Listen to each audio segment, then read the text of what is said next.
ربی اشرح لی صدری ویسر لی امری واحلل عقدۃ من لسانی یفقہوا قولی فاعوذ باللہ من الشیطان الرجیم بسم اللہ الرحمن الرحیم۔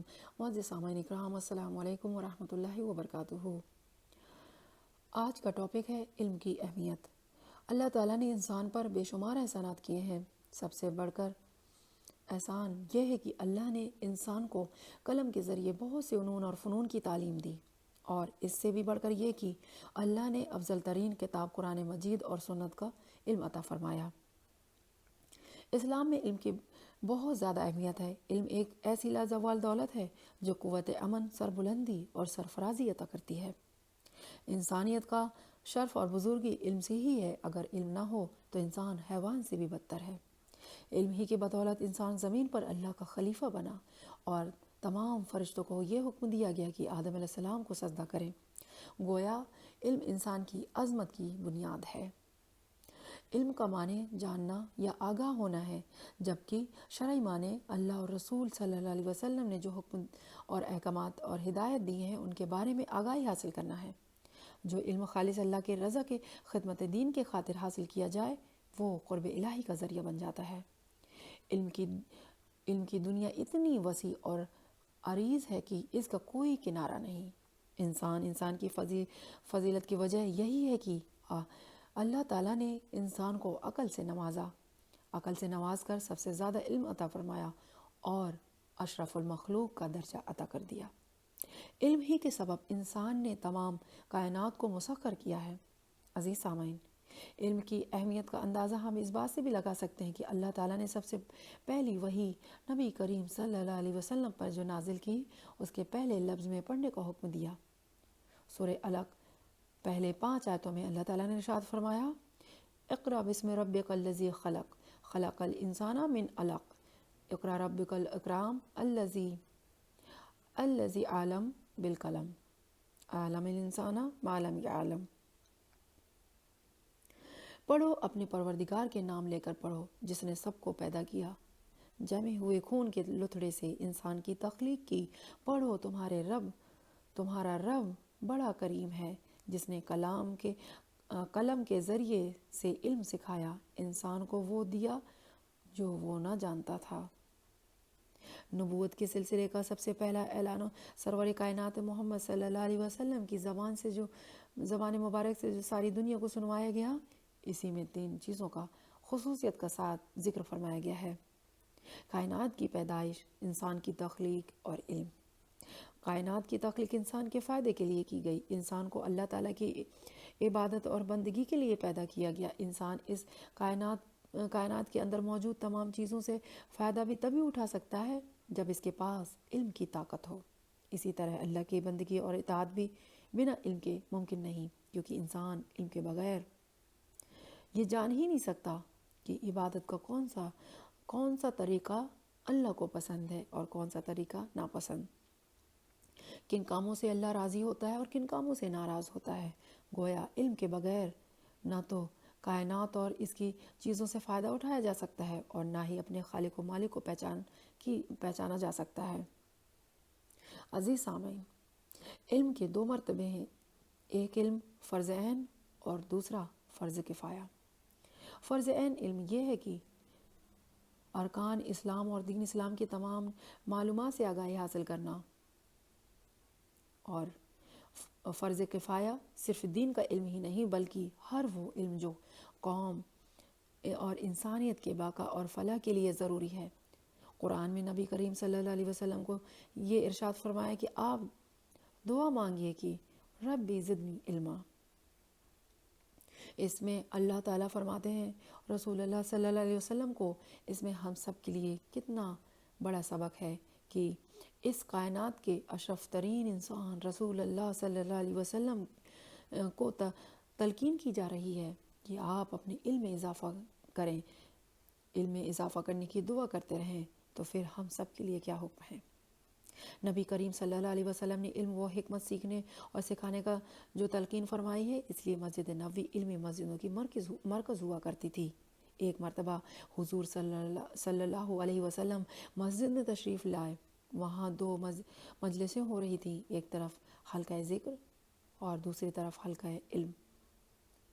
آپ صلی اللہ علیہ وسلم نے دونوں کی طرح تعریف فرمائی اور پھر علم کی مجلس میں شریک ہو گئے اور فرمایا کہ یہ پہلی مجلس سے بہتر ہے۔ اسی طرح ایک بار حضور صلی اللہ علیہ وسلم نے فرمایا کہ جب جنت کی پھلواریوں میں سے گزرو تو ان سے جی بھر کے فائدہ اٹھاؤ۔ صحابہ اکرام نے پوچھا وہ جنت کی پھلواریاں کیا ہیں؟ آپ صلی اللہ علیہ وسلم نے فرمایا علم کی مجلس ہے۔ عزیز سامعین، قرآن میں علم حاصل کرنے والوں کی تعریف فرمائی گئی ہے۔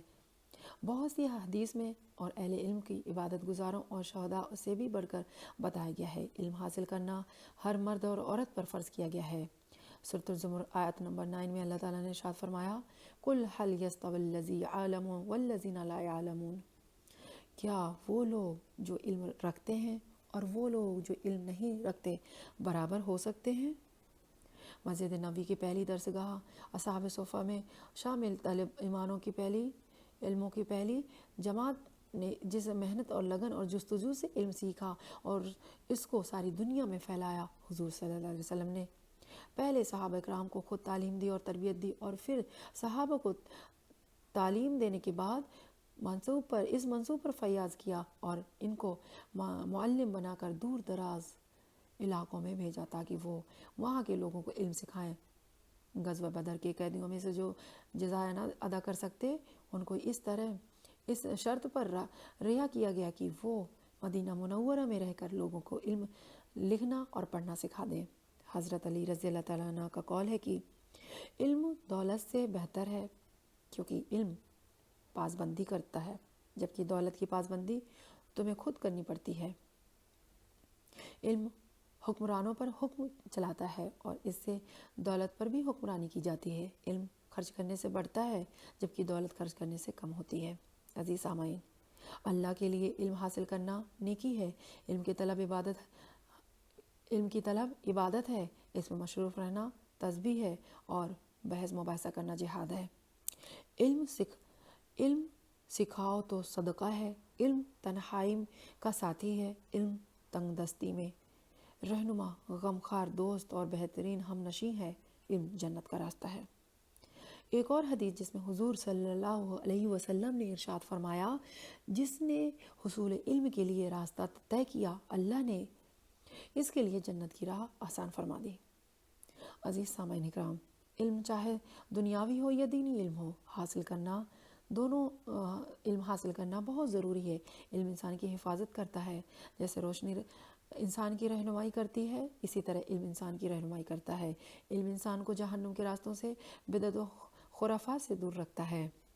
اسی طریقے سے قرآن میں ایک واقعہ آتا ہے، موسیٰ علیہ السلام کی قوم کا ایک شخص قارون تھا جس کو اللہ تعالیٰ نے بے حساب دولت سے نوازا تھا، جس کی مثال اللہ تعالیٰ نے قرآن میں دی۔ وہ بہت زیادہ دولت پر فخر کیا کرتا تھا، اترا کر چلا کرتا تھا، ایمان کے بجائے اس نے کفر کا راستہ اختیار کیا۔ جبکہ وہ بڑی شان اور شوکت سے باہر نکلتا تو کچھ لوگ ان کے پاس علم نہ دیکھ کر کہتے کہ علم نہ تھا، جن کے پاس علم نہ تھا وہ اس کو دیکھ کر یہ کہتے کہ کاش ہمارے پاس بھی اتنی دولت ہوتی، لیکن وہ یہ نہ جانتے تھے کہ وہ کیا کہہ رہے ہیں۔ کیا یہ خزانہ سب کچھ ہے؟ جن کے پاس علم تھا، جو اہل علم تھے، وہ ان سے فرماتے کہ یہ مت کہو، کیا اللہ تعالیٰ کے پاس جو اجر ثواب ہے اس سے بہتر ہے۔ لیکن انسان نیکی اور بدی تبھی سمجھ سکتا ہے جب اس کے پاس علم ہو، گناہ کا احساس اس کو تبھی ہو سکتا ہے جب اس کے پاس علم ہو۔ خیر پھر ہوا یہ کہ اللہ نے قارون کو اس کے خزانے کے ساتھ زمین پہ دھسا دیا، اور جو کل تک یہ آرزو کرتے تھے کہ ان کے پاس وہ خزانہ ہوتے تو وہ سمجھ گئے کہ ہم غلط تھے، ہمارے نظریات غلط تھے۔ علم ہی اصل چیز ہے، اللہ کے یہاں سب کچھ علم ہی ہے۔ ارشاد دوسری طرف ہوتا ہے، اس طرح ہم دیکھتے ہیں کہ اہل علم، خلفائے راشدین اور سارے صحابہ اکرام، تابعین اور علماء اکرام، محدثین کا جو بھی بڑے بڑے علماء اکرام ہوئے ہیں ان کا نام آج جو بھی لیا جاتا ہے تو صرف علم کے بنا پر۔ حضرت ابو ہریرہ رضی اللہ تعالیٰ عنہ، شیخ الاسلام ابن تیمیہ رضی اللہ تعالیٰ عنہ اور اس کے کتنے بڑے شخصیات ہیں جن کی احادیث، جن کی کتابیں آج بھی موجود ہیں، ہم پڑھتے ہیں، یہ سب لوگ دنیا سے چلے گئے، لیکن ان کی علم کے خزانے آج کتابوں میں موجود ہیں، ہمیشہ پڑھے جاتے ہیں، پڑھائے جاتے ہیں، سمجھے جاتے ہیں، سمجھائے جاتے ہیں۔ ان کا مقام علم ہی سے حاصل ہوا۔ عزیز سامعین اکرام، آج حصول علم کے ذریعے بے حساب ہیں، آج حصول علم کے ذرائع بے حساب ہیں، لیکن آج ہم دیکھتے ہیں کہ تعلیم کی اہمیت کم ہوتی جا رہی ہے۔ علم حاصل کرنے کے بجائے بہت سی باتوں پر ہم اندھی تقلید کرتے ہیں، جس کی وجہ سے ہم حقیقت سے دور ہوتے جا رہے ہیں، صحیح علم نہ ہونے کی وجہ سے گمراہ ہو رہے ہیں۔ آج ضرورت اس بات کی ہے کہ ہم اس کی اہمیت کو سمجھیں، علم حاصل کرنے کو جو ذرائع ہیں اس سے فائدہ اٹھائیں اور اپنی دنیا اور آخرت کو سنواریں۔ میری اللہ سے دعا ہے کہ اللہ تعالی ہم سب کو سمجھ، شعور عطا کرے، کہنے سننے سے زیادہ عمل کی توفیق عطا فرمائے، آمین۔ وآخر دعوانا ان الحمدللہ رب العالمین۔